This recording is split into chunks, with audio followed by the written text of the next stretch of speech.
விவசாயம் எங்களுக்கு உண்டு. சொந்த கிணறுலாம் இருக்குது. நாங்கள் விவசாயத்துக்கு மிளகாய், நெல் எல்லாமே நாங்கள் போடணும். ஒன்றுமே வீட்டில் விலைக்கு கடையில் வாங்கவே வேண்டாம். எல்லாமே எங்களுக்கு எங்கள் தோட்டத்துலேருந்து கிடைக்கும். தேங்காய் மரம் நிற்கி, புளிய மரம் நிற்கி, எல்லாமே எங்களுக்கு இந்த விவசாயத்தில் வந்துடும். வேறு என்ன சாடு மாடெல்லாம் வச்சுருந்தீங்களா? வண்டி மாடு தான் இருந்துச்சு. வண்டி மாடெல்லாம் வச்சுருந்தீங்களா? இதெல்லாம் ஏற்ற இறக்குறதுக்கு அது நெல் கல்லத்தாக்கி அந்த வண்டியில் போட்டு தான் நம்ம வீட்டுக்கு கொண்டு வருவோம். பெரிய மாடாக நின்றது.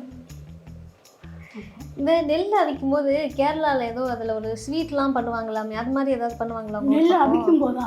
ஆமாம், அந்த தேங்காய்க்குள்ளே வந்து இந்த ஸ்வீட்லாம் போட்டு அதை கட்டி நெல் அவிக்கிற குண்டாக்குள்ளே போட்டுருவாங்களாம். அது மாதிரி ஏதாவது இருக்கா அவங்க ஊரில்? என்ன அப்பவும் பனை எருவம்லாம் அப்போ பயணி காய்ச்சுவாங்க.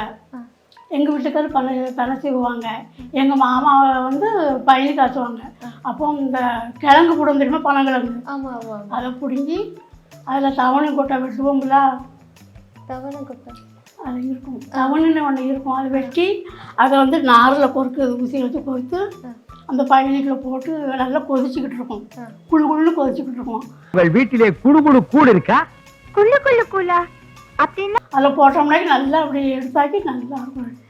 சாப்பிட்றதுக்கு நல்லா இருக்கும். அது சீனி கிழங்க வெட்டி அதுக்குள்ள போட்டு அவிச்சு சாப்பிடுறது. இந்த பழம்லாம் சாப்பிடுவீங்க. இந்த மாடெல்லாம் இருந்துச்சுல்ல, நீங்கள் எங்கேயாவது மாட்டு வண்டி கட்டிட்டு வெளியே போகிறது அது மாதிரிலாம் ஜாலியாக இருக்கும்ல? இங்கெல்லாம் அப்போ பஸ்ஸெல்லாம் ரொம்ப கிடையாது. வண்டி எங்கே தான் எங்கள் அம்மா பிறந்த ஊர் வாடியூர். நாங்கள் அங்கே வண்டியில் போவோம் பாட்டி வீட்டுக்கு. மாட்டு வண்டியை பூட்டிக்கிட்டு மாப்பிள்ளைய ஏற்றிக்கிட்டு